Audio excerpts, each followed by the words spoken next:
राम राम दोस्तों। भारत ने पाकिस्तान पर हमला करके वो हैसियत हासिल कर ली आज, जो कभी अमेरिका के पास होती थी, जो इजराइल के पास होती थी। एकदम जिस जगह पे निशाना मारना चाहिए भारत ने उसी जगह पे उनको ठोका। एकदम भारत ने पाकिस्तान के 4 इलाकों में और पीओके के 5 इलाकों में, पाकिस्तान कश्मीर जो ऑक्युपाइड करके रखा है उसके 5 इलाकों में हमला किया भारत ने, और सब आतंकवादियों का गढ़ था। और लगभग में ये हमले में करीब 600 से 700 लोग मारे गए हैं। लेकिन पाकिस्तानी बोल रहे हैं कि हमें सिर्फ 30-35 लोगों का नुकसान हुआ है। और जो वहां के आतंकवादी संगठन है उनको तो भारत ने एक तरह से पूरी तरह से मटिया मिलेट करके रखा था। मानना पड़ेगा मोदी जी को, जो ऑपरेशन का नाम भी बहुत सोच समझ के रखा है, ऑपरेशन सिंदूर। कल की घटना ने पूरे देश में भारत का कॉलर टाइट कर दिया है और रुतबा बढ़ा दिया है। लगभग में कोई ऐसा देश नहीं था जो बोले भारत ने हमला गलत किया। अमेरिका ने भी सपोर्ट किया, इजराइल ने भी सपोर्ट किया, रशिया ने भी सपोर्ट किया, और लगभग में गल्फ की कई कंट्रियां सपोर्ट किया है। रह गया तो सिर्फ एक तुर्किया और एक चाइना, जो ये भारत का सपोर्ट नहीं किए। नहीं तो लगभग में हर एक देश भारत का सपोर्ट किया है ये भारत और पाकिस्तान के वार में। अब भारत ने ऑपरेशन सिंदूर 1 तो खत्म कर दिया है, लेकिन अब पाकिस्तान इसके रिटेलिएट में क्या करता है उसका कुछ अंदाजा नहीं, करता भी है कि नहीं करता है। क्योंकि ये वो जात है जिसका कोई भरोसा नहीं, ये कुत्ते की वो दुम है जो कभी सीधी नहीं हो सकती। इतना करने के बाद ये करीब कल पूरा दिन एलओसी पे फायरिंग चालू रखा है। इसने कई गुरुद्वारे को उड़ाया है। मतलब जो भी एलओसी के पास में सिविलियंस रहते हैं उनके ऊपर फायरिंग कर रहे हैं।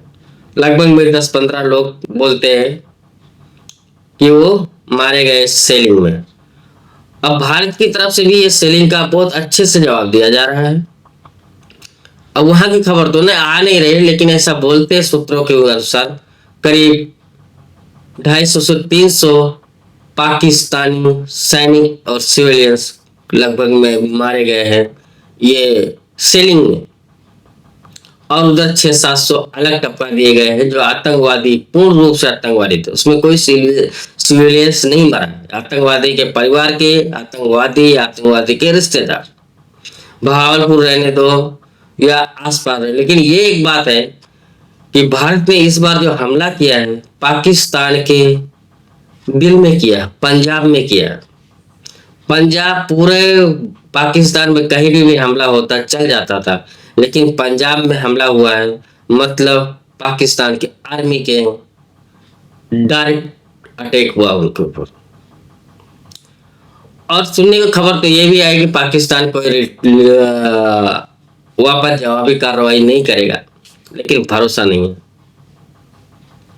ये वीडियो में जब मैं रिकॉर्ड कर रहा था उस दिन 7 तारीख का है, और अभी 8 तारीख की रात, 7 और 8 तारीख की रात में अगर पाकिस्तान कुछ नहीं करता है तो समझ लो मामला यहीं पर शांत समझो। अगर कुछ गलती से भी कुछ गलती कर दिया पाकिस्तान ने तो समझ लो कि पाकिस्तान की अब खैर नहीं। हाँ, तो हम बात कर रहे थे सिंदूर, ऑपरेशन सिंदूर की। सिंदूर वो एक लफ्ज है जो हमारे देश के आधी आबादी, मतलब जितनी महिलाएं हैं सबके लिए गौरव की बात है, उनका सुहाग है। और उस सुहाग पे पाकिस्तान सपोर्टेड आतंकवादी करीब 26-28 हिंदुओं को नाम पूछकर, पहचान देख करके उनको वीर गति को प्राप्त किया, एक तरह से गोली से भून डाला है। और ऊपर से बोला कि मोदी जी को बोल देना। अब वो लोग मोदी जी को बोले तो मोदी जी ने उनका बोलने का और समझने का जो तरीका है वो पाकिस्तान को समझा दिया। अब अच्छा यही है पाकिस्तान को कि इसके आगे इस मैटर को यहीं पे दबा दे और इससे आगे इसको बढ़ाने की कोशिश ना करे, तो पाकिस्तान के लिए भी अच्छा है और दुनिया के लिए भी अच्छा है। लेकिन मजे की बात यह है, अपने आप को एटमी ताकत कहने वाले भीगी बिल्ली के जैसे दुबक के बैठे हुए। और आसिम मुनीर की रही बात, जो बोल रहा था दो कौमी नजरिया हिंदू मुसलमान, जिसकी वजह से डायलॉग की वजह से पहलगाम में हमला किया है सुअरों ने, उसका भी कोई बयान आया नहीं अभी तक। बोलते कि हम बदला लेंगे, अब बदला लेंगे तो ठीक है देख लेंगे, लेकिन एलओसी की जो सेलिंग चालू है, जो फायरिंग चालू है, अगर ये बढ़ गया तो समझ लो पीयूके तो गया। और सिंदूर ऑपरेशन 1 हुआ है और ऑपरेशन सिंदूर 2 कहीं हो गया तो समझ लो किसी भी हालत और किसी भी कंडीशन में पाकिस्तान बचने वाला नहीं है। दोस्तों ये वीडियो हम समाप्त करते हैं। प्लीज वीडियो को लाइक और सब्सक्राइब जरूर कर ले। जय हिंद, वंदे मातरम, भारत माता की जय।